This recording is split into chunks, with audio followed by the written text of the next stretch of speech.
Lasse. Har du? Ja.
Presidents, Prime Ministers, Excellencies, business leaders, ladies and gentlemen, everybody here, heartfelt welcome to Copenhagen, heartfelt welcome to Danish Industry. My name is Lars Sandal Sørensen. I'm CEO of Danish Industry, and it's my great honor to be your host and to welcome you here this very, very special occasion while visiting Denmark and Copenhagen. What unites us all here today is a deep concern about Europe's competitiveness and security, but there is also a shared belief Europe's setback can be turned into a comeback when and if political leaders and business leaders in a spirit of partnership make the right decisions fast. Our hope is that this summit and this engagement also by the private sector of Europe and the commitment to invest further marks a turning point for European competitiveness. Before I hand over to the first speaker, I want to inform you that the Danish Prime Minister may have to leave before the end of this event due to your commitment and obligations at the informal meetings for the heads of state and government here later today. We appreciate your understanding and really appreciate that in your super tight schedule that you're able to be here now. And with that, I will hand over to you, Jakob Wallenberg. The floor is yours. Thank you. Thank you very much. Excellencies, ladies and gentlemen, dear friends. this is a very important occasion. For business to have a dialogue with you leaders is a key to build prosperous societies for all our citizens. So I really thank you for being here. Now, on competitiveness, obviously we are losing ground. I think it's worthwhile remembering that in 2008, the EU and the United States had roughly the same GDP per capita. In 2023, 15 years later, the United States is 25% larger than the EU and Great Britain together. Now, that to me is a remarkably big number. However, one should remember that the key explanation factor are the Magnificent Seven that grew at an extraordinary pace during this period. So Europe has challenges, but I think it is important not to forget that Europe has great strengths, great people, and great companies. We're proud, and we want to develop. We can. In my view, Europe must move from reaction to action to remain competitive, secure, and resilient. European businesses present here today are ready to act, not just with goodwill, but with concrete intent.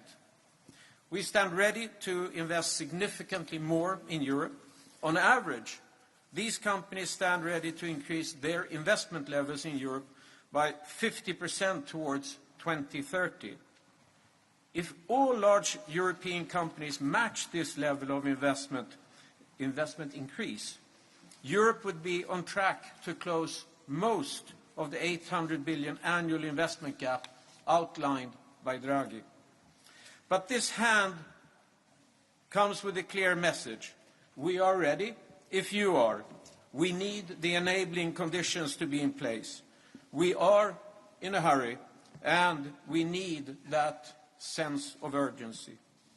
We're good at innovation in Europe, but we have not created the right circumstances to allow our innovations to grow from startups to scale-ups and then to big companies. For this to happen, we must firstly channel European private capital to the innovations and stop the capital from sleeping in bank accounts or in mattresses for that matter. Remember, Sweden, Denmark and the Netherlands stand for roughly 70% of all European savings in equities. The rest of all savings is in savings accounts. Now imagine if we unleash the financial power in our mattresses. It's a cultural question. It's not a question of more regulation. To save in equities is good. Secondly, we must create a true European internal market through simplification and harmonization, also in areas such as telecom and energy. I believe that closing the investment gap requires this joint partnership between business and policymakers as evident today.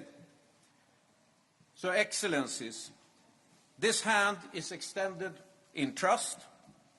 If met with action, it becomes a shared commitment towards a more secure and competitive Europe.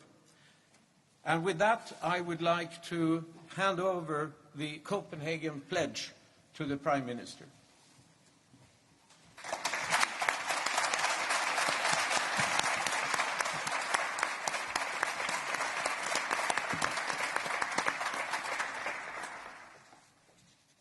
Thank you, Jacob, and thank you all for being here today. Your commitment today means a lot to all of us standing here. And I would like to start by saying that I believe that we are on an important mission together, not only in looking into the beds where the European sleeps, I understand, but also, of course, to create a much stronger Europe, a Europe that is able to compete globally, and a Europe that is capable of defending itself. I totally agree with you, Jacob. Europe is an amazing continent. Some of the world's greatest and most innovative companies were established here, and I see many of you represented here today. But as we all know, we are also challenged. Our competitiveness is challenged. And we risk falling behind a global race going faster than ever before. As everybody here knows, it's often said that US innovates, China replicates, and we regulate. And unfortunately, part of this line is true. We have to change it. Together, we need to lay the foundation for a even stronger and richer and, of course, also more resilient Europe. I am very happy to see that the defense industry is so well represented here today. With the war going on in Europe, we face, and I know that everybody knows that now, we face the greatest security challenge since the end of the Second World War. Hybrid warfare and violations of NATO's airspace. So we have to be able to defend ourselves. And the purpose of the informal European Council later on today is actually to assure that we can achieve that. So we need to translate military needs into very concrete deliveries from you. Our ability to scale up production. We have to remove barriers, and we have to deliver real capabilities. All that is very crucial. So to put it very shortly, if you do not succeed, then we will not succeed, and that cannot be the conclusion about Europe. And we cannot wait for others to do the job for us as Europeans. The era of buying cheap energy from somewhere, goods and security from abroad is over. And we need to take on the responsibility on our own shoulders. That's the purpose of the meetings today, and I think we have started it very well out of by being here. So once again, thank you. And Emmanuel, the French President, welcome.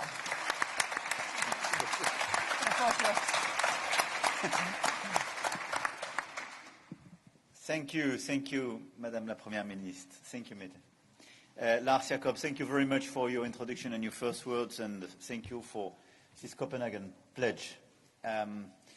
Look, I totally share first the assessment and what Madam Prime Minister just said.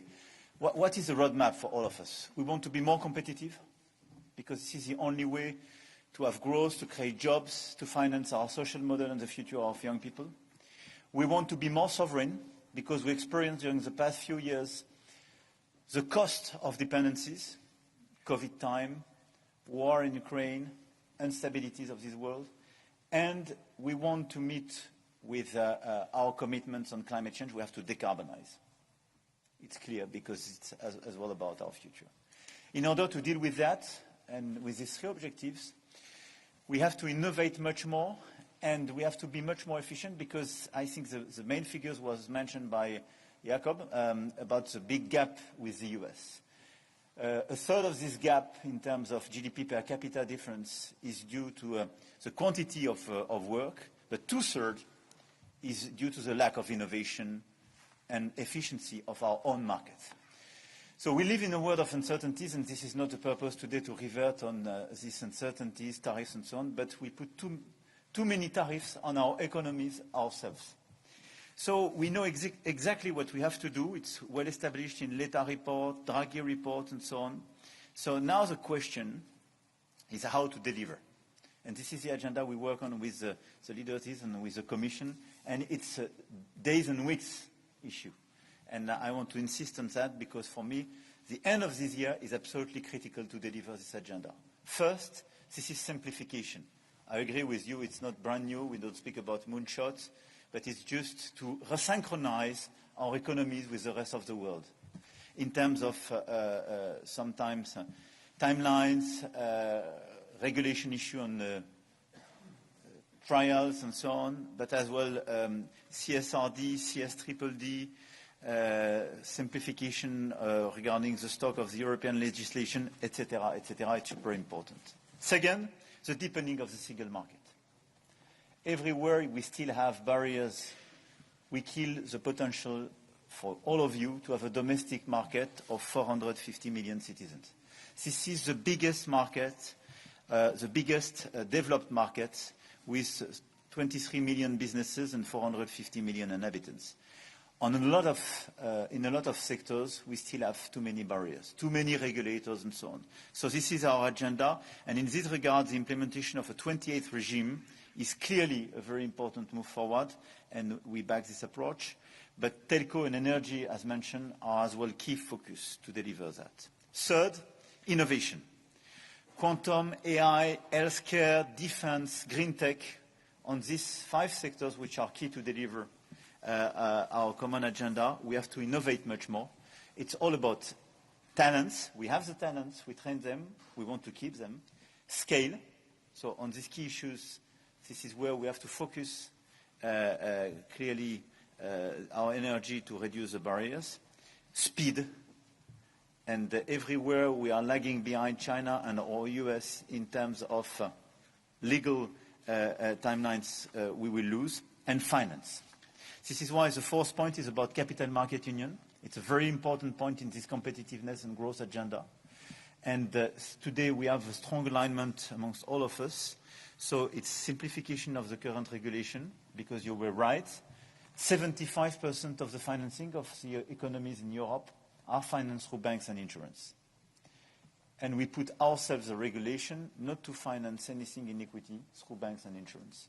So simplification of this regulation, securitization program to be delivered end of the year at our level and submitted next year to become a reality in 2026.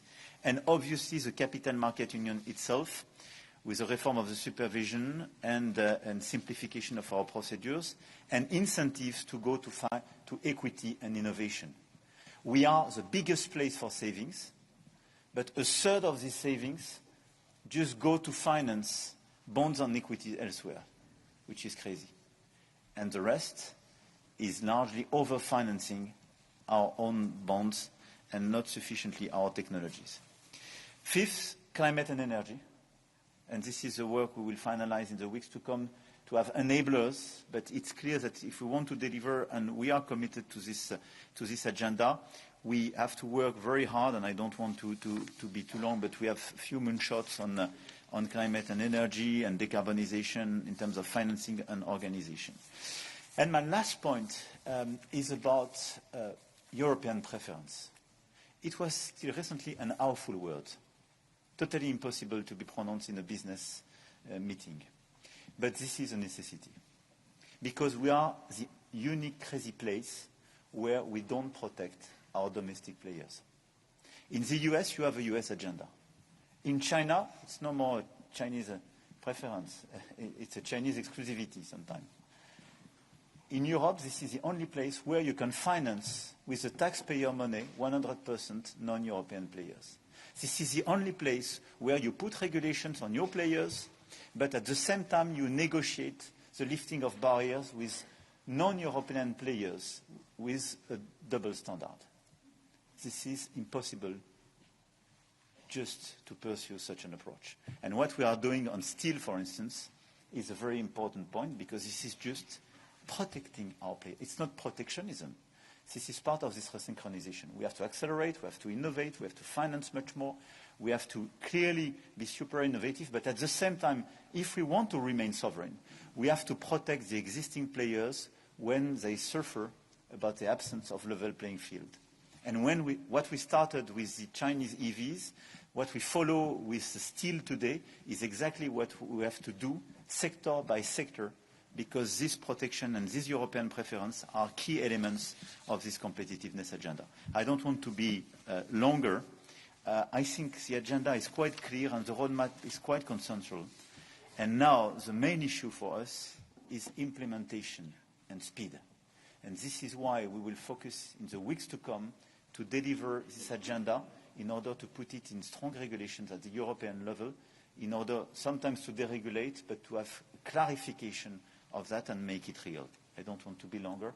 I want to thank you, Mette, to start this informal council and the summit of the European political community with precisely this business meeting and the opportunity to answer the Copenhagen pledge. Thank you.